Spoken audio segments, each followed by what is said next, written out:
эме видео кылып атам. Мынакей участкаларыбыз иштеп атканда. Азыр бул Жалал Абад шаары аэропорт болуп калат.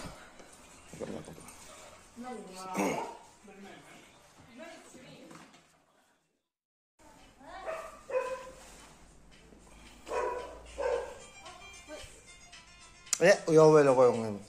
Так, азыр Жалал Абад шаарына мен сыртынан култап коюшту. Жай камалып турам. Азыр 102-ге чакырдым. Азыр келип калса керек 10 мүнөт ичиндечи. Так, бажалар сауна иштеп атат, как обычно. Вот еще один красавица у нас. Бүгүн берди 3 кыз бар экен. Эми уялбай эле коем. Биз бардыгыбыз билебиз. Орозого ичип күттүк, мейли деп сабыр кылып силердичи. Сойкона. Экинчи комнаталары булардын.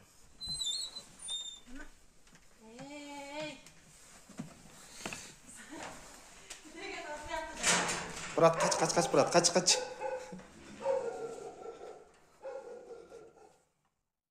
Шариатта ушундай деп укканмын. Мен эми өкүлөтөмдөгү диндар атын айтпай эле коеюн.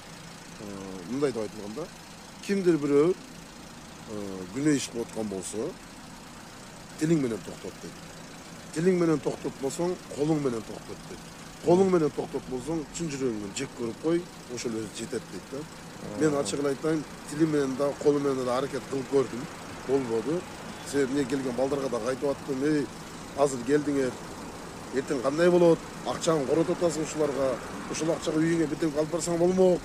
Мисалы 1000 сом коротуп турган болсо, 1000 сомдон 500 сомду коротуп алса балдар сүйүнөт. 500 сомду торт алып барсачы, балдар сүйүнүп, ортого дастарханга коюп жейт да. Тура айттымбы? Мен 3-чү вариантын колдон чын жүрөгүмөн жек көрүп койдум болду.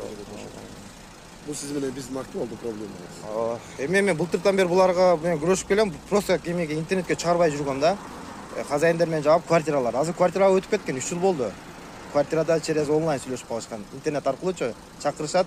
Ал жактан квартирасында ишти кылышып, клиенттерин кое берет да. Анан Спутникте бир квартира, эмеде Когартан бир квартира жапканбыз. Участковый билет, Спутниктин Когарт участковый. Эми бул жактарга мен былтыртан бери айтып келем да, жабыңыз, биринчи мыйзамга, экинчи динге, үчүнчү адамгерчиликке туура келбейт депчи. Сөзгө түшүнбөйт экен биздин 80% элерибиз эми кол менен жапканга аракет кылабыз. Орган адамдар өзү тыйым салып койсо. Орган эле эң жакшы. Бул жерде баардыгын ошентөгөндө капчыгына бөлөт чогот. Себеп мен өзүңүз ойлоп көрүңүз. Жөнөкөй адамсыз, бир жерге ушундай ишкана ачаласызбы? Жок, налоговый биринчи келет, Налоговый биринчи келет, квадратыңды санайт. Мына ошо налог төлөйсүң дейт.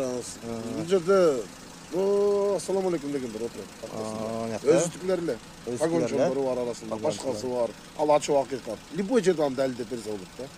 Колуң менен кармабасаң деле, любой дүлөй дагы келесо дагы түшүнөт эмес. Ишиңге келет. Болуптур. Просто бүйөт ачыгын айтыш керек, жабыш керек.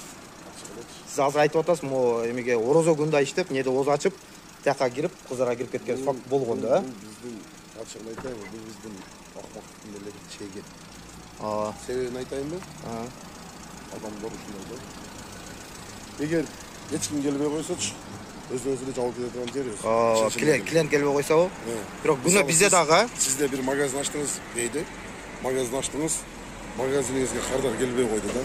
Товарлар сатат, суроо көтөт дегендей сөз. Бул жерде булар келип атат. Аркасынан биздикилер дагы келип атат. Акчасын берип атат. Керек таң калыштуу жери 3-4 жолу күбө болдум. 5-6 адамны ол жерде өчөт күтүп турганын көрдүм. Орозонун күнүндө. Орозонун күнүндө. Быйыл 2023-жылы. Кечегине болуп аткан окуя. Бүгүн 21 апрель, айт күн. Таң каласың да. Көрүп алып таң каласың. Даже ушул жерден суу берип койчу, мен орозону ачып алайын деп, орозосун ачып алып кирип кеткендер бар. Өз көзүнөн көрүп. Буга келбей кой, бул адамдардын өзүсүндө бизде да күнөө бар да. Келбей койсо өзүнөн өзү жабылып кетмек. Кыздар иштебей болот эле. Конечно, ким жат өрүтмек беле. Башка акчаны табыштын жолун ойломок, башка жака кетмек. Бул жерде билбейм мен, биздин элдерге да түшүнүш кыйын да. Сакал койгон адамдарды көрүп алып кыршамчылык кылды. Мен көрүп алып таң калдым, ошо адамдар такыба болсо керек десем, не тетиги жеке машиналарын коюп туруп, сакалы бар адамдар киргизип аткандан кийин калгандарын эми айтыштын деле кажети жок, уже түшүнүктүү. Бул жерде мэриядан келди, кокуй тигине мындай бир жаптык деген эле кандай мындай деп атат. Ачык эле айтыш керек, бул жерде жаап турган адамдын өзү жок болсо керек. Мен ошентип эле түшүнөм да, билбейм. Бардыгын менин жаман оюм айлап коет го дейм, а? Ал Турган сөз. Билүүгө дагы, көргө дагы, жаш балага дагы. Бардыгына уже жетиштүү эле.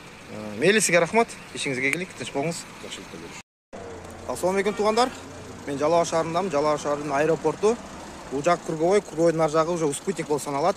А бул жак автовокзал. Бул жерде легендарлуу деп койсок болот. Катуу грубо айтканда сауна бар да, эски сауна. Сауна эмес, негизи бир нишпироттордун эле местасы деп койсок болот. Грубо айтканда катуу тийсе кечирип коесуздар.